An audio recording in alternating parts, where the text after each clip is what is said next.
Sir, हम आज ये जानना चाहते हैं आपसे कि ईवीएम को लेकर जो विपक्ष है वो संसद के बाहर काफी हो हल्ला कर रहा है। तो इसकी जो कानूनी प्रक्रिया है कि ईवीएम को कैसे हटाया जा सकता है, आपका इसके ऊपर काफी अच्छा स्टैंडर्ड रिसर्च भी रहा है, तो इसको इस सारी घटना को आप किस तरह से विवरण करेंगे? देखिए अतुल जी, दो चीज़ें इसको समझने की ज़रूरत है। एक तो ये साइंस एंड टेक्नोलॉजी का इशू है, दूसरा कॉन्स्टिट्यूशन एंड लॉ का इशू है ना। ऐसे दो इश्यूज़ है इसमें। मैं पहले इसमें साइंस एंड टेक्नोलॉजी के इश्यूज़ को भी थोड़ा एक्सप्लेन कर देता हूँ। अभी शरद पवार जी ने, बाकी अपोजिशन पार्टीज़ ने ऐसा प्रयास किया, वो कह रहे कि भाई हम फिर से इलेक्शन कमीशन ऑफ इंडिया के पास इसको लेकर जाएंगे। एक सिविल सोसाइटी का भी एक बहुत बड़ा कोऑर्डिनेशन बना है, जिसमें कुछ कंप्यूटर साइंटिस्ट भी है, इंडिया के भी है, फॉरेन के भी है, और इंडिया की काफ़ी जो सिविल सोसाइटी के अंदर रिस्पेक्टेड लोग हैं वो भी उसके अंदर है। उन्होंने शायद मई 2022 में एक letter election commission of India को मुद्दों के साथ लिखा हुआ है, जिसका जवाब अभी तक इलेक्शन कमीशन ऑफ इंडिया ने नहीं दिया है। देखिए, एक दो तीन महत्वपूर्ण बातें जिसको हमें समझने की ज़रूरत है।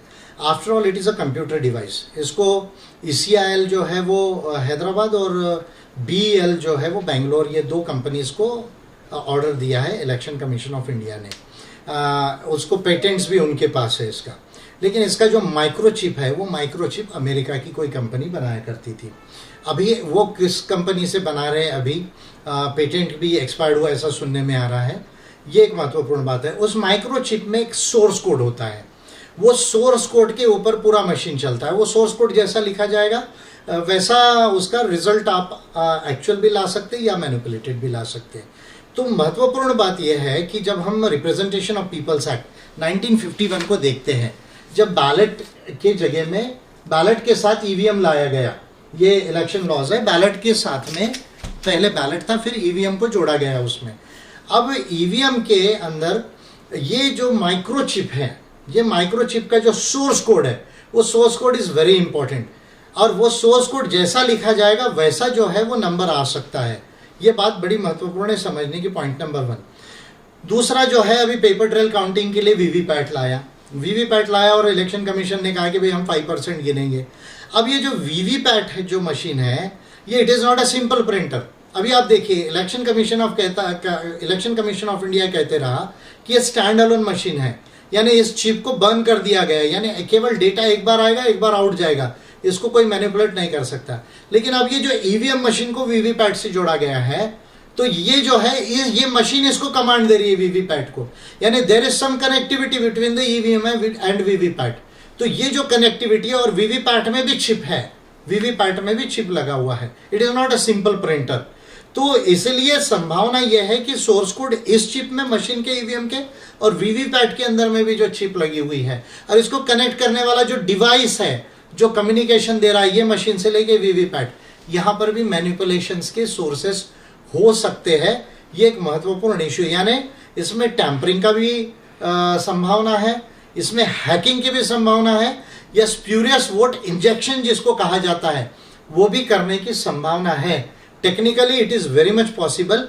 ये पहली बात को हमें समझने की जरूरत है। यानी EVM is not hacking proof, it is not tampering proof, it is not spurious vote injection proof. इस बात को हमें समझने की जरूरत है। अब हम ऑलरेडी जानते हैं कि 2009 में इसी तरह का एक केस जर्मनी के फेडरल कोर्ट के आगे आया था, जो वहाँ का अपेक्स कोर्ट है, और उसने ये कहा उस डिसीजन में कि भाई जो वोटर है और जो सिटीजन है, उस मशीन को जो है वो नहीं वेरीफाई कर सकते कि उन्होंने जो वोट डाला वो कहाँ गया, किसको गया, उसका जो है वो एक सिंपल ऑडिट भी वो नहीं कर सकते, और इसके अंदर ट्रांसपेरेंसी नहीं है मशीन में। ऐसा वहाँ का जो अपेक्स कोर्ट है जर्मनी के ऑलरेडी कहा। उसके बाद जर्मनी में EVMs बंद हुई। दुनिया के और पोर्शंस में EVM जो लीडिंग डेमोक्रेसीज है वो कोई इसको यूज़ नहीं करता है, लेकिन हम टेक्नोलॉजी के एडवांसमेंट के नाम पर EVM को यूज़ कर रहे हैं। अब जब हम रिप्रेजेंटेशन ऑफ पीपल्स एक्ट को देखते हैं, और उसमें EVM के प्रोविजन सिर्फ बैलेट के साथ में EVM को जोड़ दिया गया, लेकिन EVM के हैकिंग के लिए, टैंपरिंग के लिए, या स्प्यूरियस वोट इंजेक्शन के लिए कौन अकाउंटेबल है? अगर ये होता है तो इसकी अकाउंटेबिलिटी किसकी है? ये इलेक्शन कमीशन को भी इसकी अकाउंटेबिलिटी नहीं दी गई इस एक्ट में। यानी ये एक्ट भी डिफेक्टिव है। यानी टेक्नोलॉजी का जो एडवांसमेंट हुआ, उस टेक्नोलॉजी के एडवांसमेंट के साथ इस representation of peoples act 1951 and consequently जो रूल्स है कंडक्ट ऑफ इलेक्शन रूल्स 1961, उसको भी अमेंड करने की जरूरत थी, वो नहीं की गई और इसलिए इसकी टेक्नोलॉजिकल अकाउंटेबिलिटी ये मशीन की किसी को भी नहीं दी गई है, even including election commission of India के पास में भी ये नहीं है। ना कोई व्यक्ति अगर टैंपर करता है, हैक करता है या स्पूरियस वोट इंजेक्शन करता है तो उसको कन्विक्शन का कोई प्रोविजन ही इस एक्ट के अंदर नहीं है। तो ये सीरियस जो है वो कॉन्स्टिट्यूशन के इश्यूज है, जो हमारी जो है राइट्स को वायलेट करते हैं, जो फ्री एंड फेयर इलेक्शंस को जो है वो वायलेट करते हैं और इसीलिए ये एक बहुत बड़ा अहम इशू है। इसको जो है वो साइंस एंड टेक्नोलॉजी के लिहाज से प्रॉपर जो है वो रिव्यू होना चाहिए और अगर इसको रखना है तो प्रॉपर ऑडिट होकर इसकी accountability election commission of India या hacking, tampering on spurious vote injection अगर होता है तो उसके लिए कन्विक्शन के प्रोविजंस हो, उसके लिए प्रोसीजर ले डाउन हो, उसके ऑडिट के प्रोविजंस हो, उसकी सर्टिफिकेशन हो, जो चिप है और सोर्स कोड है उसके सर्टिफिकेशंस हो, including the VVPAT chip and the EVM chip जो है। और या तो सबसे सिंपल तरीका है कि बैलेट से चुनाव हो, ये बड़ा सिंपल इशू है, ये बात को हमें समझना होगा। अब इसमें दूसरा पहलू है अतुल जी कि हर बार लोग इलेक्शन कमीशन ऑफ इंडिया के पास जा रहे हैं। अब इलेक्शन कमीशन ऑफ इंडिया खुद जो है ये जो चुनाव करा रहा है वो under representation of peoples act and conduct of election rules 1951 and 61 के तहत कर रहा है। अब ये लॉ पार्लियामेंट ने बनाया है, तो अगर हमको ईवीएम नहीं चाहिए तो मैं कई बार बोल चुका हूं कि ऑलरेडी बैलेट है इस लॉ में, representation of peoples act 1951 and rule 61 में ऑलरेडी बैलेट है, उसको ईवीएम को केवल हटाना। It requires a very simple amendment bill और इस बिल को अगर बीजेपी नहीं लाती है, गवर्नमेंट नहीं लाती है, तो कोई भी एक मेंबर पार्लियामेंट जो इस बिल को इंट्रोड्यूस कर सकता है और उस पर वोटिंग हो सकती है। भले ही बीजेपी या बाकी पार्टीज उस पर वोट करे या ना करे, कम से कम एक लाइन तो क्लियर हो जाए कि इंडियन डेमोक्रेसी के अंदर कौन सी पार्टीज ईवीएम चाहती है, कौन सी पार्टीज ईवीएम नहीं चाहती है।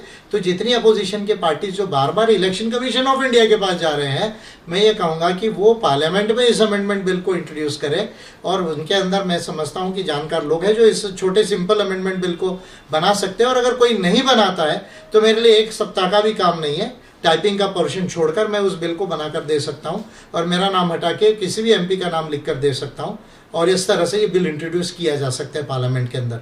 ये दो महत्वपूर्ण इशू है जिस तरह से ईवीएम को डील किया जा सकता है, उसको हटाने के लिए या उसको फुल्ली जो है साइंस एंड टेक्नोलॉजी के हिसाब से अकाउंटेबल बनाने के लिए।